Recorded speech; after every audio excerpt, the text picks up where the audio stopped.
Yes. Ready? Yes. Ready. Okay. Thank you for joining today's Community Choice Aggregation CCA Information Meeting. This is the second in a series of community presentations on this topic. I am Frank Sapone, Town Deputy Supervisor. Welcome. The town believes that CCA has the greatest potential to bring renewable energy into the community in a relatively short period of time without the disruptive infrastructure improvements that might otherwise need to take place, and also to provide electric energy cost savings to the Southampton residents. While the town continues to investigate this potential, we want to continue to inform the community and to address questions regarding this program. To that end, I want to introduce you all to Lynn Arthur, who will be facilitating today's presentation, address questions from those in attendance here in Town Hall, and those participating via Zoom. Lynn will also provide resources for you to learn more about CCA as you conduct your own investigations. Lynn is the founder of Peak Power Long Island, a not-for-profit business providing renewable energy and related outreach and NYSERDA program support on behalf of municipalities on Long Island, including Southampton. Lynn is the CCA program community organizer, working with Jewel Assets, the town's CCA administrator, to help inform and to address community questions about CCA. Lynn, thank you. Thank you, Frank. So this is a hybrid meeting. After the presentation, we will take questions from those in the room, followed by questions from the chat. Those of you on Zoom can move your cursor to the bottom of the screen, click on chat, and type your questions there. Any questions I cannot answer during today's call, I will seek answers to and post on the town's website by May the 3rd. But I'd like to open by saying that it is no less than remarkable what the town board and town staff has accomplished with the assistance of their CCA administrator, Jewel Community Power, and Assemblyman Fred Thiel. And a big thanks to the Long Island Power Authority for clearing the last obstacle. It's taken us 4 years to arrive at this moment whereby the town of Southampton is considering issuing a competitive bid for electricity through New York State's Community Choice Aggregation program.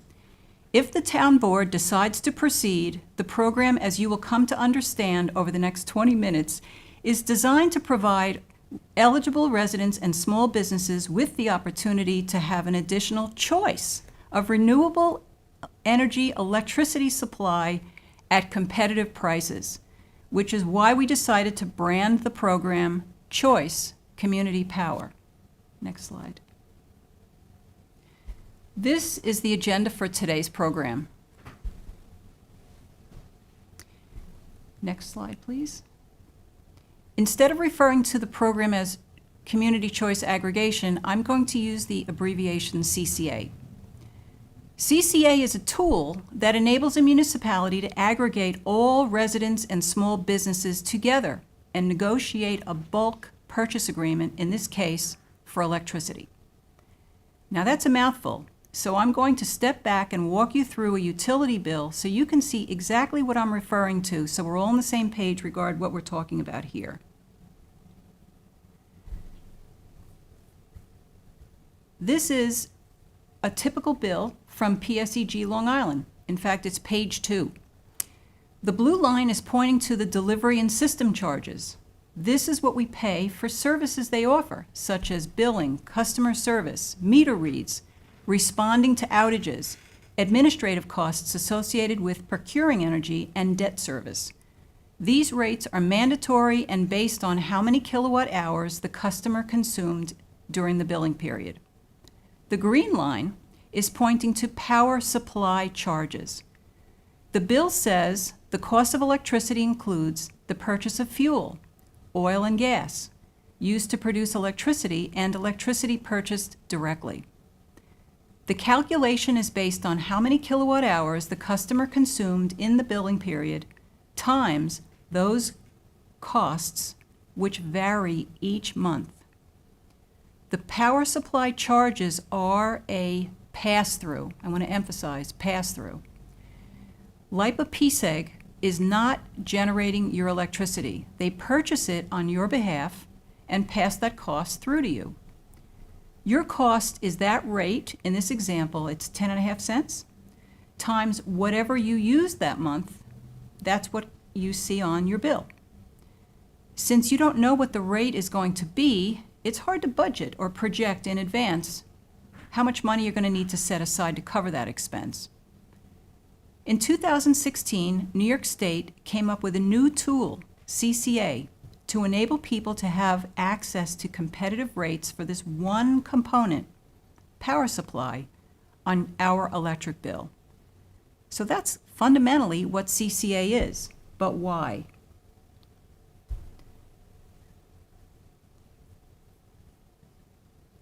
This image represents the 11 zones of electricity across New York State. Southampton is in Zone K. Each zone has a default supplier of electricity and gas.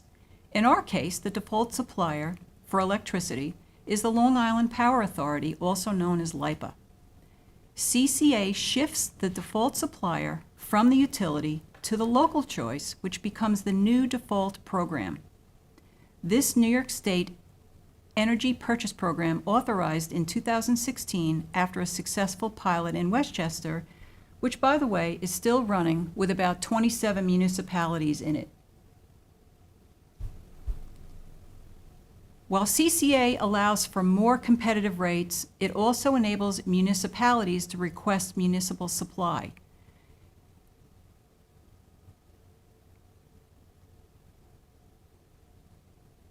I think I'm on a different chart, but stay there.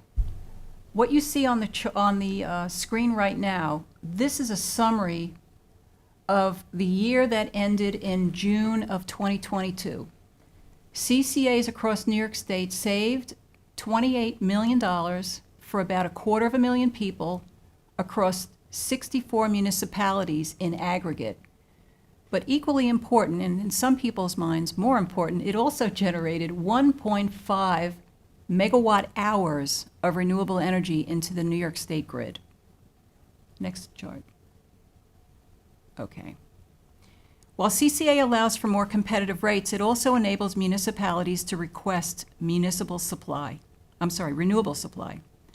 CCA enables expanded options, a choice of 100% renewable or as little as no renewable.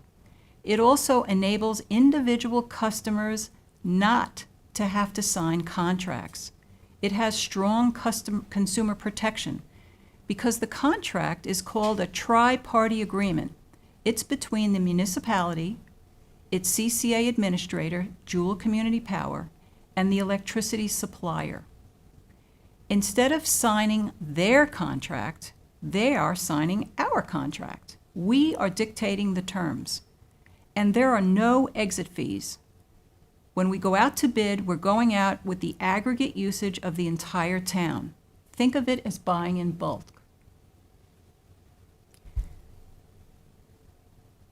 When you switch supplier, the roles of LIPA and PSEG Long Island stays the same.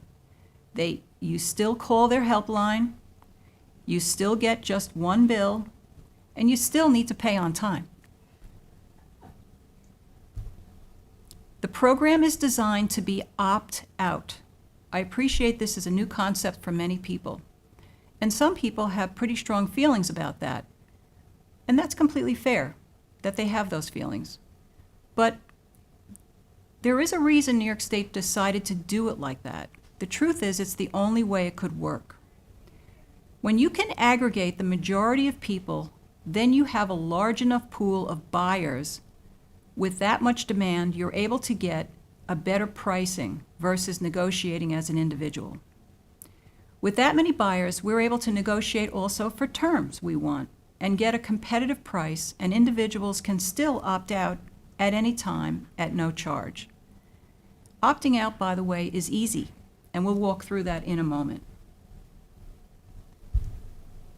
With opt-out, everyone is enrolled except those on this page who are not automatically enrolled. For example, you may already have a contract with an alternative supplier. That stays intact. Some accounts have a block, and they will not be automatically enrolled. And there are others who are receiving benefits from the HEAP program. That's a federally subsidized program for certain individuals. They are not automatically enrolled. So after a competitive bid has been issued and the town board has agreed to sign an agreement with a supplier who has proposed terms and conditions acceptable to the town board, we will enter into the 30-day opt-out period, meaning individual households or small businesses can opt out before the program launches. Everyone will get a mailer. It will indicate the choices you now have, and it will compare those choices to the rates you're currently getting from the utility. Choices like 100% renewable at this price or 50% renewable at that price, and ways to opt out before the program starts. You will be able to opt out via a postcard you will receive in that mailer, which will tell you you can opt out with a phone call or go to a website or just simply sign the postcard and put it in the mail. But even after Choice Community Power program launches, you can still opt out at any time at no charge. Right now, Jewel Community Power, the town's CCA administrator, is talking with suppliers to understand what options are out there and what terms and conditions are possible. For example, a fixed price for 2 years, a variable price that may adjust quarterly. Is there enough renewable supply that can be injected into the Long Island grid to meet Southampton's aggregate demand? These are the discussions that are going on right now. After the competitive bidding process is completed and a power supply agreement is in place, like I said previously, an information packet will be sent to all households and small businesses in the town of Southampton. There will be a robust outreach and education period for 30 days and then an additional 30 days during the initial opt-out period. In summary, I hope you can see how CCA programs encourage the building of more renewable energy projects on Long Island. This will create jobs, economic development, and it will green the Long Island grid. Yay! Notice competitive rates is listed up there as plural. This program will offer choices. A rate for 100% renewable supply, another rate for maybe 50% renewable. In addition to the status quo, each household and small business will have choices for electricity supply at competitive rates. It has strong consumer protection. In addition to the tri-party agreement I mentioned previously, the program is regulated by the Public Service Commission, and due to the 2 bills signed into law by the governor, authored by Assemblyman Thiel, LIPA must comply with any changes the Public Service Commission orders to this program going forward. And the bottom line is, at the end of the day, this is why we branded the program Choice Community Power. This program will bring the residents and small businesses in the town of Southampton new choices when it comes to electricity supply. Okay, so we're going to now go through a couple of the FAQs. Next page. Helen, next page. And then we will take questions from the audience. Let me just read these two pages, and then we'll go to those of you that are here. Does this program replace my utility company? No. You continue to pay your utility bill, and your utility remains responsible for delivery and maintenance of the electrical grid and billing. Does this impact the reliability of my electricity? No. Your utility continues to deliver your electricity and provides the same service whether you participate in the program or not. Will this program save me money? Well, currently electricity supply rates change every month. This program does not guarantee savings. Sometimes the CCA rate is higher, sometimes it's lower, but over time, over the time horizon of the contract, we expect it to be more cost effective?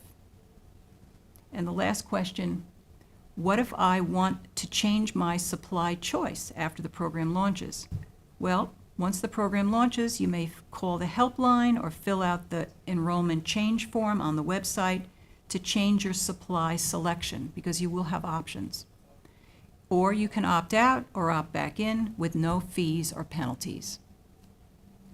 Next page. Oh, there's one more.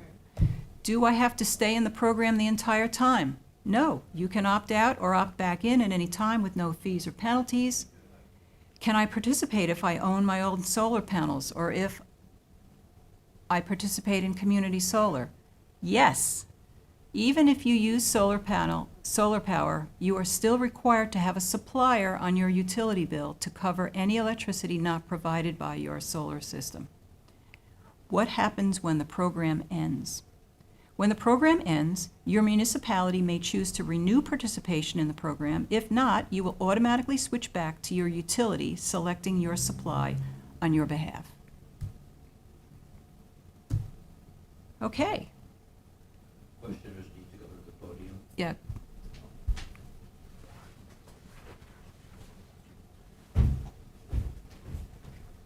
If you would just state your name.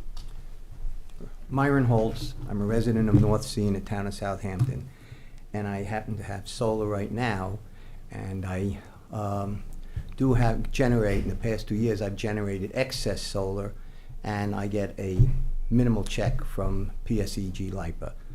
But I have a couple of questions, and the first one is there a difference in the price from renewable and non-renewable? In other words, if somebody submits a bid to the town for 100% renewable or 50% renewable, will there be a difference in the price? We won't know until we actually get the proposals, but based on what Experience in Westchester and our understanding, as explained to us during the March 9th work session by Jewel Community Power, the CCA administrator, is that we are expecting multiple, each supplier will have multiple options, that the town will decide which of the options that they, want to offer. Right. So there will be, as I mentioned earlier, there'll probably be 100% renewable at this rate. There'll be maybe a 50% renewable or a 75% renewable, we don't know, at a different rate. And there might be a low-cost option that has no renewable in it. I mean, that's possible, I suppose. All right, so then will the bid price change if you do not get, or if a lot of people opt out? Because I presume they're bidding on the basis of a certain number of kilowatt hours they're going to be purchasing or producing and selling or making available to us. So if a lot of people opt out, they might have put in a price that reflected a different estimate. So this program has been available in New York since 2016, and as you saw earlier, there are, I don't know, there are a dozen programs, so there's a lot of historic data. That has never happened. The maximum, they estimate, again, this is what we understand from our CCA administrator. We could see up to a 10% opt-out, but it's not likely. We'll have to see when we get there. All right. It's a good question, but a tough one to answer. All right, last question. Who does PSEG or LIPA buy their energy from now? You need to ask them. Oh, we don't know who they buy their energy from? Or you're not allowed to say? That's outside the scope of today. Okay. Yeah, sorry. Okay, that's it. Thank you. Dar? Hi, Dorothy Riley here. I do have a question for you, but first I want to say, Lynn, Arthur, thank you so much for supporting this cause and doing all this work for all these years to bring us to this point, because all of us in the audience knows that this is the most important thing that we can do as a municipality right now. Having studied drawdown solutions, we know that this is one of the most impactful things that we can do is to move to green energy. And I really support you in all that you've done. And my question is, what can all of us do to support this happening as quickly as possible? And all the other people that are out there that aren't here today, but they're watching in, what can we all do to support you the most? Well, First, I'd like to say thank you and point out that this was, I appreciate the personal acknowledgement, but quite honestly, many people in this room, everybody in this room, plus under the leadership of Councilman Bouvier and Supervisor Jay Schneiderman, Yes. and the town board, and our CCA administrator, who's been working with us for now going on 5 years to knock down all the obstacles. I mean, there's dozens of people behind us that have gotten us to this point where we are today. But thank you for recognizing that. What can they do? What can you do? Wow. I mean, maybe you've done everything for us already, Well, Lynn, on this, and everyone on else. but- CCA, on CCA, I think we could use help spreading the word. We're a small team. I'm happy to talk to you offline afterwards, after today. You lead a very large organization with a significant distribution list and contacts all over the island. Drawdown is very well respected. So your endorsement of this program and working with us to get the word out, I'm happy to, work with you subsequent to today to package something that makes sense. But we need to get this information to people because, not everybody pays attention to a change like this, and this is a significant change. We don't want, the worst thing that can happen is somebody opens up the bill and sees, that they have a new supplier and they don't understand, what is that? We're trying to avoid that situation. That's what the Public Service Commission wants us to do, is to reach as many people as we can. Yeah. Thank you So- very much. You're welcome. Thanks for the questions. Lena?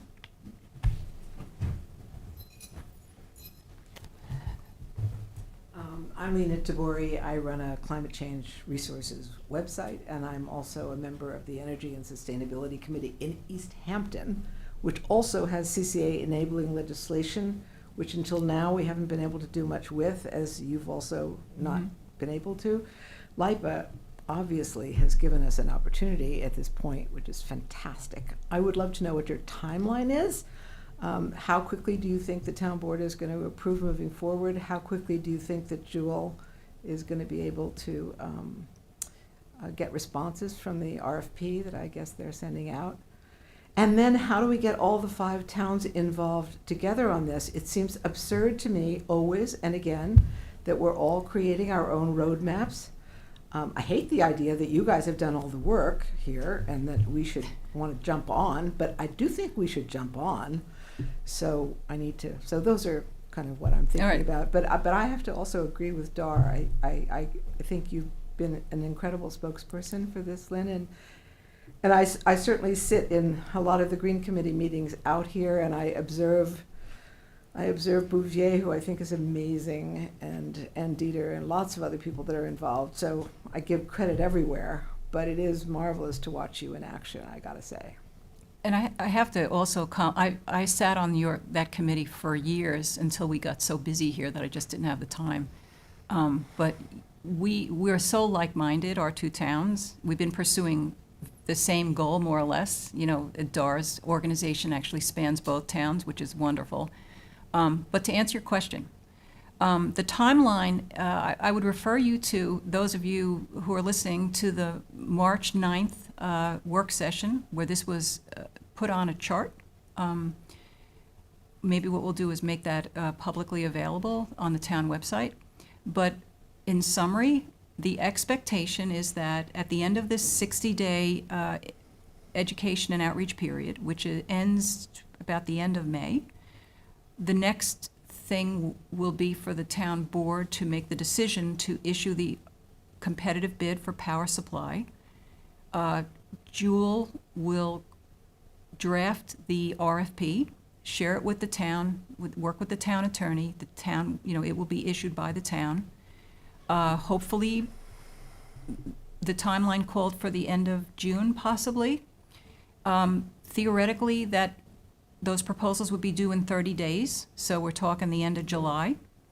A decision would be made very quickly because theoretically, in advance of the RFP being issued, the town board has already concluded what terms and conditions and pricing they want, because because that's right in the RFP. And the RFP, sure. So they should be able to make a decision relatively quickly. There are some details regarding how contract negotiation occurs. I think I'll jump over that for now. So by the end of July, those proposals come back, and theoretically, a contract is signed or negotiated by the end of August. Then we go into this opt-out period. So there's a 30 or 60-day period in which, before the program technically launches, this mailer goes out. We have another real big push for education, public education. And people have the opportunity to say, I want to opt out before the program even starts. And then the program launches. So we're thinking, by January, maybe December. I mean, if we're lucky, maybe December, but, year-end, holidays, God, it's amazing elections. how long everything takes, isn't it? Well, it's a So, process, but yeah. it's a process that is very precisely defined by the Department of Public Service in their CCA order. It's available online. So we must follow the process. In fact, like the charts that I used today, those are the same exact charts that are being used by all my counterparts all over New York State that are delivering the same information to their residents. So I'm thinking letters to the editor, Yes, social media. We should probably just talk amongst ourselves at some point about timing for all Mhm, that. mhm. But I'm with Dar. We need to figure out how to help you. Thank And, you. Thanks. Thank you very much. Craig? Yeah, Dieter's next. Hi, Craig Van Sickle from East Hampton. I'm partners with Dar and co-founder in Drawdown East End, and also on the Energy Sustainability Committee with Lena since 2015 or so. And I also want to both say congratulations, because I know that you've spent so many long years and so much effort, and to you but to all of the other collaborators, of course. But this is just fabulous. Super excited. I would say you and the town of Southampton were activists in a way, in terms of not taking no for an answer, and that there was no path forward with LIPA, which was a very difficult barrier to cross. And it took somebody like you guys to say, we want this, and we're going to figure out a way to get it. And for that, you are owed an enormous amount of thanks and congratulations, because that was a big deal. This is a big deal. So I guess I have a couple questions. One is, how much do you think the average ratepayer may save with a CCA program versus the pass-through that we're now getting from the power purchase that LIPA is doing on our behalf? Well, I mean, if you have an estimate. yeah, I actually gave some thought to this because this question always comes up. Right now, I don't know what the current bill rated.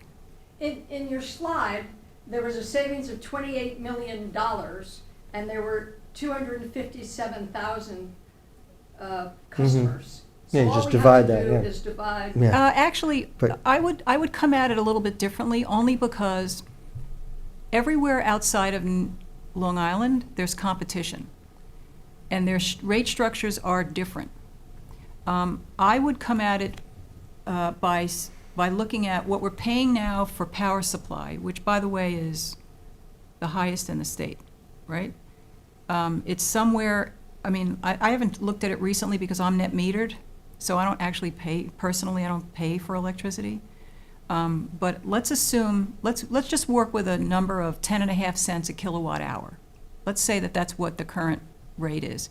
If we were able to get a bid with just a quarter of a penny less, if you remember that Southampton is approximately, and I'm going to be conservative, let's say we have 40,000 households that burn 1,000 kilowatt hours per month at a half a cent difference. I'm sorry, a quarter of a penny, a quarter. That means going from 10.5 cents a kilowatt hour to 10.25 cents a kilowatt hour, I estimated that we would save $1 million in aggregate across those 40,000 households. If we're able to save a half a penny, that goes to $2.4 million. And that's just in the first year. I mean, that's the year amount. The monthly amount would be $100,000 or $200,000. Ooh, that brings up a point. And so that rate is then bid every year? Is that how the bidding happens? We won't know until the proposals come back exactly how they come back, because this program has evolved over time. Typically, the contracts have historically been fixed for like 2 years, but there's this new concept of a variable rate where maybe it adjusts every quarter or 6 months. Because a variable rate, when you think about it, takes away some risk on behalf of the supplier, and that enables them to give us a lower price. So we'll have to see. All we can do now is speculate. So my second question is, I would think of it in terms of a tariff, but I was curious to what degree, if any, there are parameters around how the power that is bid to be supplied can be requested by the administrator. Can there be, like I would say again, tariffs, which is a request for a certain amount of power that might include smaller, like 20 kilowatt or even smaller suppliers that would enable there to be like more distributed energy resources. Another example might be like a bid to request for charging infrastructure that is for fleets that could then become vehicle to grid and act as a grid resource and help to balance the intermittent wind energy that's coming in and become a virtual power plant. Like, how much latitude do we have to request programs like that could help build the local economy with local resources and provide resilience? All right. I'm going to peel that back a little bit, because there's a couple answers to that. First of all, tariffs can only be created by the utility. That's my understanding. I'm not an energy consultant. That's a good question for Jewel Community Power, but that's my understanding. So we're not in the business of creating tariffs. The CCA program can accept proposals from, I guess, any and all distributed energy resources. The problem is the risk associated with doing business with a small entity that doesn't have deep pockets and is not necessarily hedged appropriately to serve the needs of the town of Southampton. If you listen to the March 9th work session video, I highly recommend, because they did get into this. Jay, the supervisor, did ask that question indirectly, and there was a good explanation from Jewel regarding the risks associated with doing business with small, for the CCA to do business with the small distributed energy resource. That's DER, Typically, you have an aggregator between the Right. administrator and the small resource, then that aggregator would have to have the financial Well, sort of. however, there is another way. The other way is an existing tariff, which is offered by LIPA, and that's the Community Distributed Generation Tariff. And in fact, that's the project that Deputy Supervisor Zappone and Tom Houghton, who's in the room today, the town engineer, are working on with Kearsarge, who's a developer developing this solar array over here at the North Sea Transfer Station. So there's no reason why those projects can't be funded by a developer or an aggregator, as you state, locally under the existing tariff. There's nothing new needed there. You could do that right now. Okay. Does that answer your question? Yeah, I think so. I mean, it gives me a sense that this is mostly geared towards procurement, but that there is this community distributed generation tariff that does enable these kinds of things, that's really critical, because I think that a lot of times, and I'm not, there are three huge opportunities. There's renewable green power, but there's also building resilience, and there's also local economic benefits. And those other two are frequently not contemplated maybe or as salient as the renewable power part of it. But I don't think that they should be ignored, because why not get as much as possible out of Well, we're something going to as need good as this? much as possible. That's it. We need all of it, Yeah. right? I mean, we're clearly in a vulnerable place in many ways, and it always helps to keep money in the community instead of sending it to remote investor-owned utilities. So, Definitely. great, thank you. Thank you. Good questions. Dieter?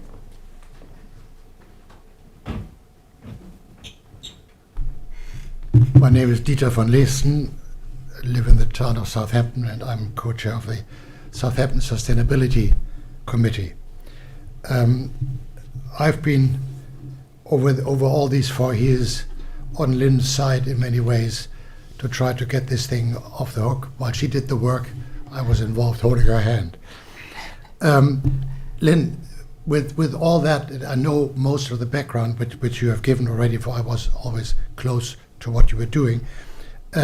I have a question, maybe a follow-up question.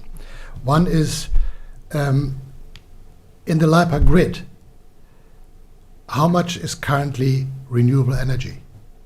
Right now, according to the New York ISO that I read online, it's 3%. But there's plans, there's plans, significant plans to change that over time with the offshore wind coming online, but right now it's 3%. Are they actively working on that to increase the? Sure. Yeah. Okay. Now let me give you a follow-up question to that one. Do you think we get more than one proposal for the electricity of renewable energy? Is that attractive enough for people in the energy field to offer these things? Thank you for asking that question. Yes. Again, I'm going to refer back to the March 9th work session, but Jewel has been actively talking to suppliers for quite a long time. We went out to the market, they went out to the market on the town's behalf, Frank, about a year ago, and started talking to suppliers. And they have shared with the town board that there are multiple players, and some are large national companies that are very interested. But Long Island is a new market. It's a new market that's rich. Not rich in terms of rich, meaning there's a lot of opportunity because, it's the first time competitively bidding power supply is being done in this zone that has a lot of demand. So there's a lot of interest.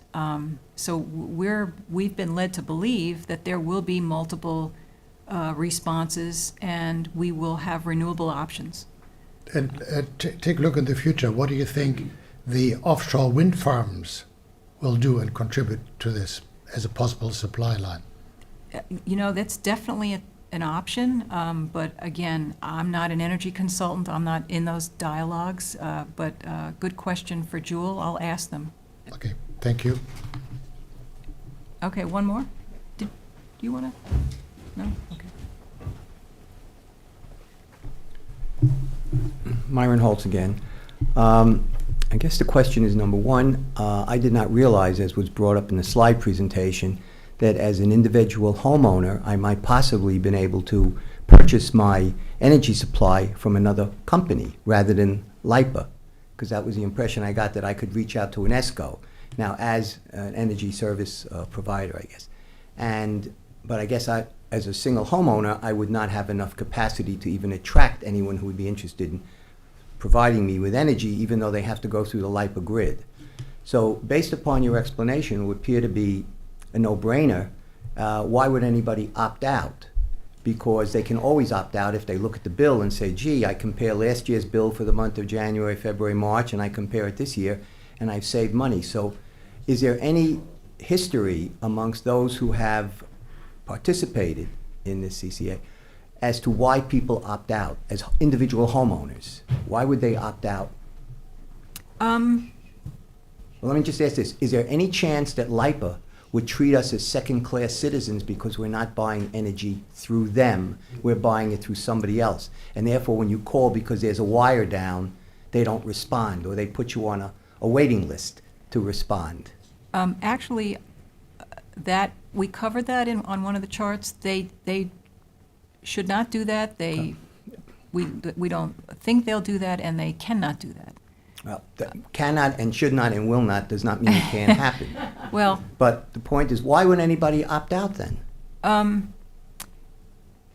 there are people who like to make their own decisions. You know, they don't want government overreach is one possible reason. I will inquire.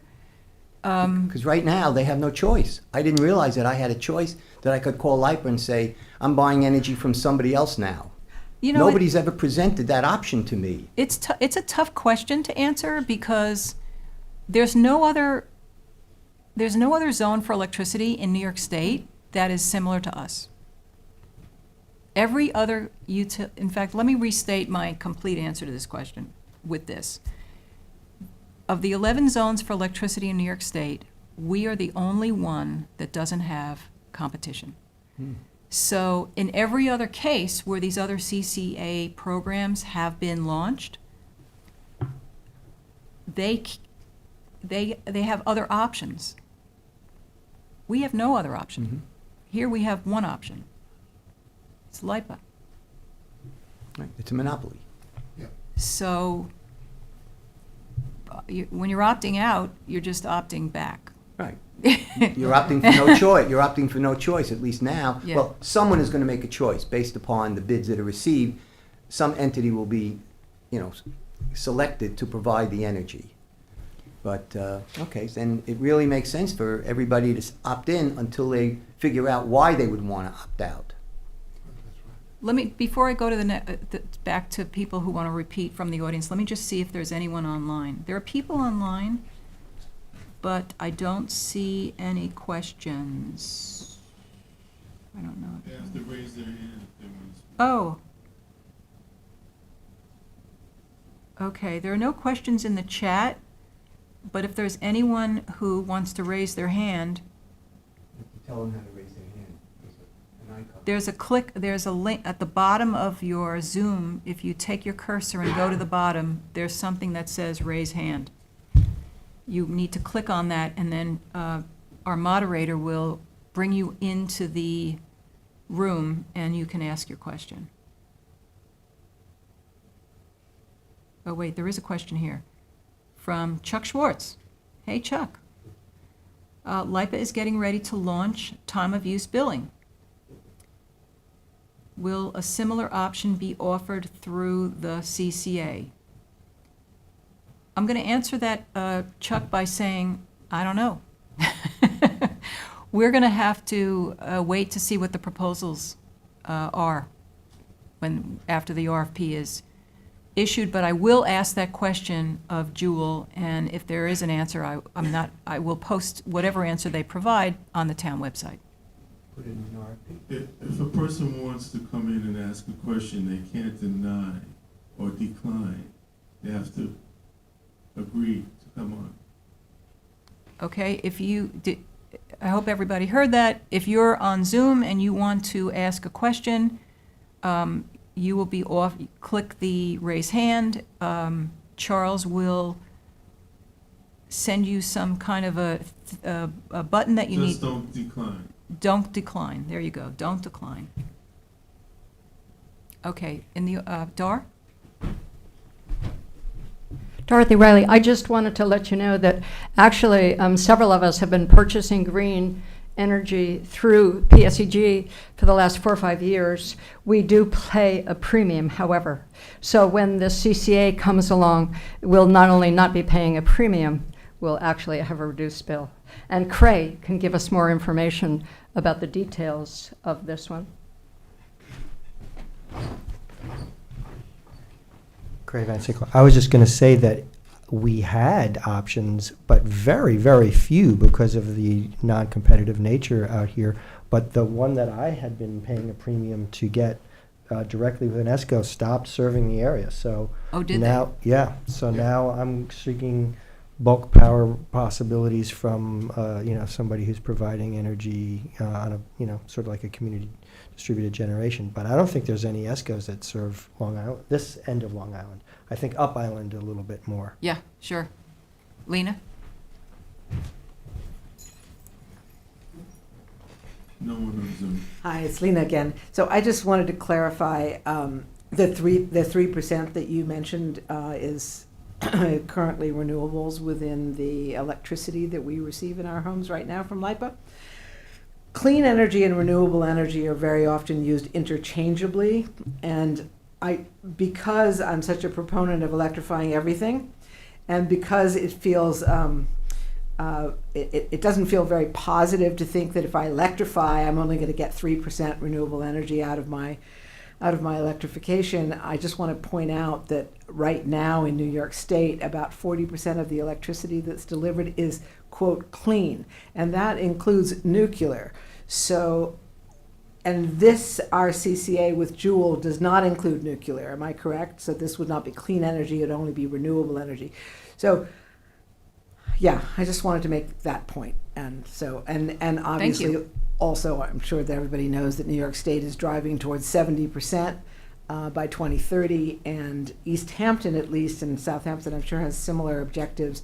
We're heading towards 100% in 2030.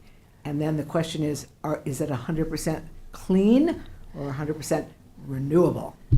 Wow, that's a good question. We'll have to take that up at the next Sustainability Committee meeting. Okay, any last questions? I'm looking online. Charles, anybody with their hand up? No. Okay, well, thank you everyone for participating.